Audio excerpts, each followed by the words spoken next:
So here's a fun fact that I don't think enough people know. Maybe Norwegians know it, but maybe not enough English speakers know it. Many English words are in fact derived from Norwegian, particularly common and basic household words. Now, maybe you knew that, but did you know that this goes way back in time, meaning that the farther you go back in the history of the English language, the more likeness you find between it and Norwegian, particularly if you go back to Middle English, Chaucer's time, so 1300 or so. You see so many more cognates between these two languages.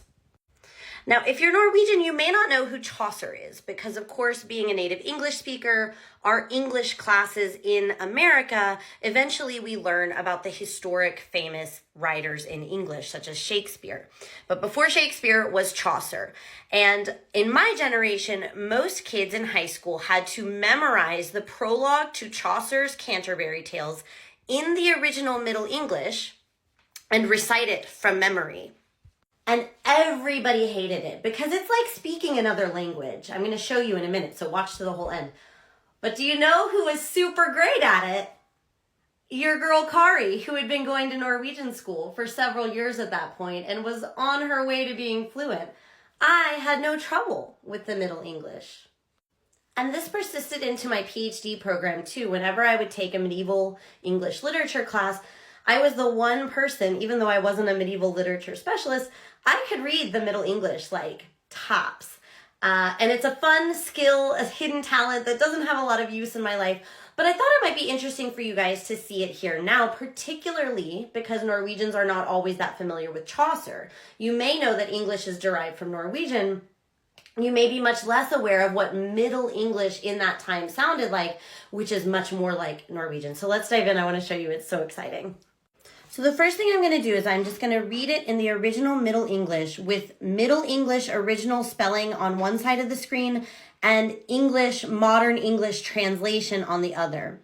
It'll be a bit hard if you're Norwegian. Put yourself in an English American mindset and see how difficult this would be for an English speaker to understand how to pronounce, because it will probably not be that difficult for you to see how to pronounce. It wasn't difficult for me at 16 when I had even a little Norwegian, okay?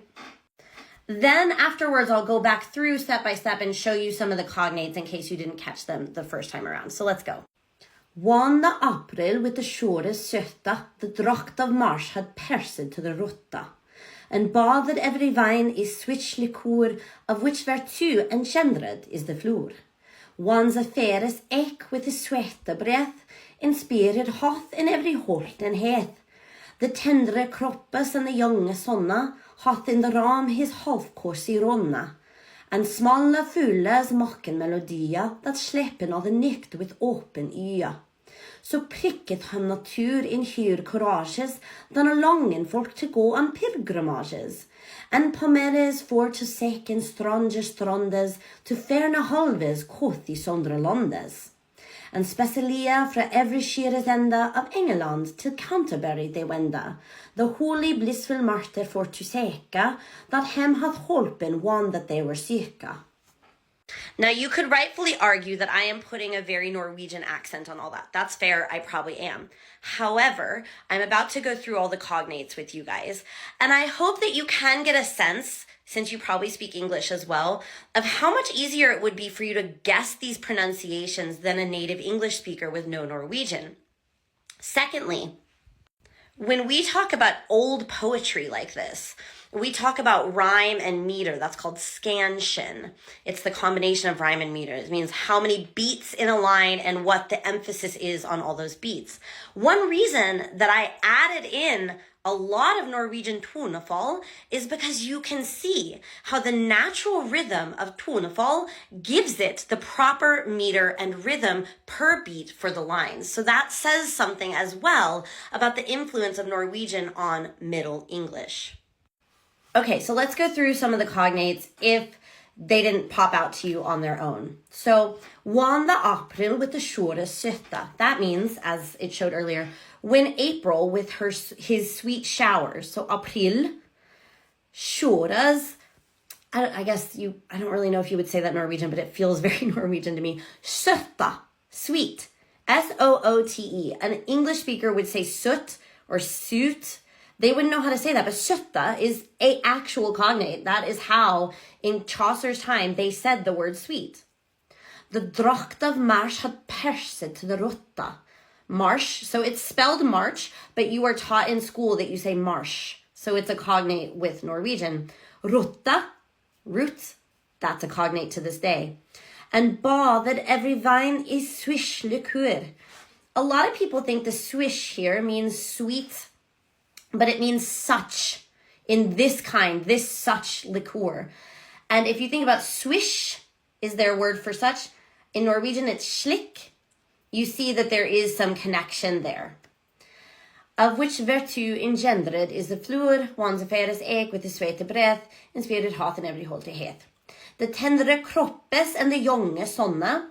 Here I can't say exactly that there's cognates, because we say sol and ung, but the E at the end of these words, kroppes, jonge, sonne, that is straight up from Norwegian. Like English, as you know, doesn't do that. So when I was reading this at 16, that was how I naturally wanted to say these words. But as I've been saying, you can see how an American teenager who didn't have Norwegian background education wouldn't have that guesswork there. Okay, this one is my go-to example every time I talk about this. Smalle fulle smaken melodia. Fulla. It's spelled vowels, so that's how an American or English speaker would say it. But it's pronounced fullas. That is how you would be taught to pronounce it, even in high school. Fullas, and that's obviously a cognate. Smalle, small, easy. Melodia, with the E at the end. Melodi. That slepen or the nicht with open ia. Ia means eyes. So it doesn't sound quite similar, but think about it. Ia, öja. Ia, öja. English speakers have a lot of trouble with the sound e. So you can kind of see, if you looked back historically, you can see how ia would be a version of the developing English out of the word eja. Then langen folk til gå on pilgrimages. Folk, I mean, that's an English word as well, but you can see that it came from the Norwegian word because he's not saying people or crowds, he's saying folk. So that is a cognate that we might be tending to take for granted or overlook. Og palmeres for to seken strange strandas. That means they're looking for strange lands, strange shores. Stranda, shore, the beach. And then this one you might overlook too, because it's very normal to you to say for to seka, for to söka. But we don't say for to in English, in modern English. But in the 1300s, when it was more closely related to Norwegian, they did for to seek strange lands. Later, instead of saying strondas for shores, they say londas, some londe, lands, new lands. And here's the most fun one that I just noticed today. The end, they say, the holy blissful martyr for to seek, that he that helped them when they were sick, syka, that hem hath holpen. Hem, that means him, like Jesus. Hom. So here it's hem, but it means it comes from hom. That ham hath holpen when that they were syka. And that too, when that they were. Da at de var. That's not something we would say in modern English. Anyway, this is like a fun little fact that I've never had a chance to share with anybody who would care. So hopefully you found it kind of interesting. Maybe you learned a bit more about the history of English, if not some of Norwegian.